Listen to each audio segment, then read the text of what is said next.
show that you can add value. I know that sounds businessy, but like if I say, hey, I saw you're into I saw you're into watching TV, like, okay.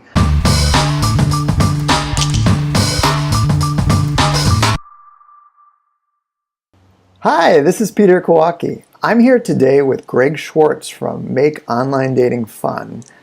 So what are three of the things that people typically do wrong when it comes to online dating? One of the things that people do wrong is they have photos up that really don't show them in a good light.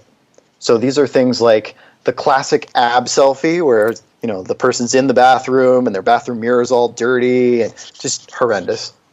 But there are also things like, this is me and my brother or sister or cousin or best friend. And the problem is that the person viewing it looks at it and goes, okay, it's a man and a woman, and this is specifically for straight people, I should say. And they're like, why are you showing me your ex? I don't want to see your ex-girlfriend or boyfriend. Just don't. And it's not actually their ex, it's their brother, it's their sister, whatever. But it's such a negative perception that it's a big turnoff. Okay. So that's one. It's just using photos that really don't show you in a good light.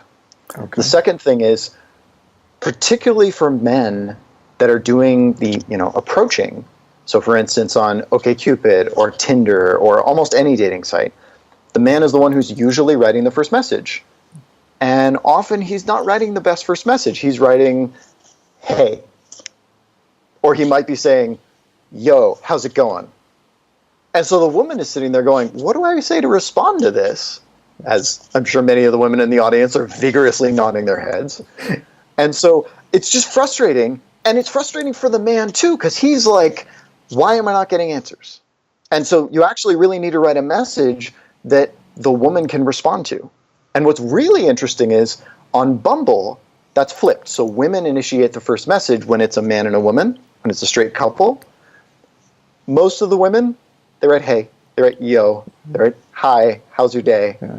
Well, this is not a gender thing. It's hard to come up with a good first message. Well, so it can teach you a tool. Yeah. Well, one of the reasons that I've heard from some men and women that they write those hey messages is because, you don't know if the person's going to respond. Why put a lot of time into it when, chances are they might not respond. So, how do you do it without it taking a tremendous amount of time?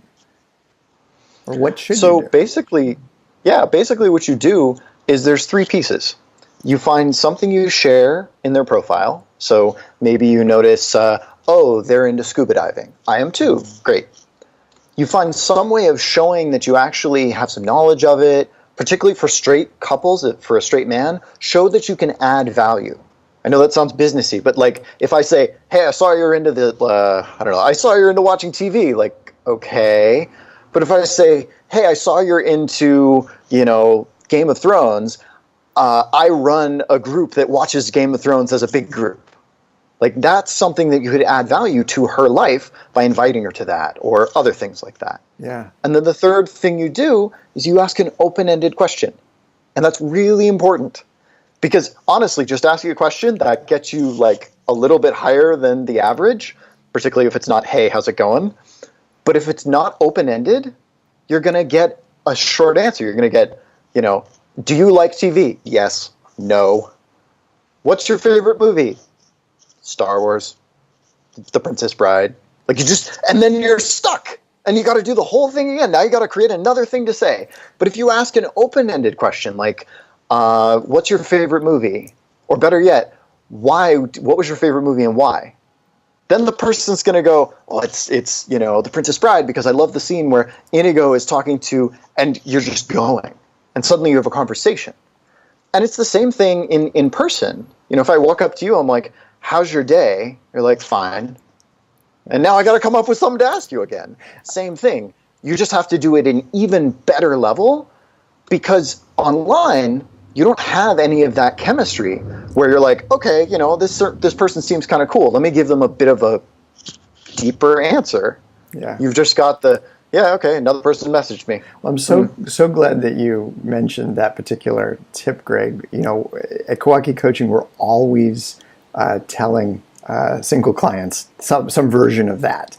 The open-ended question and really asking something that there's a longer answer to.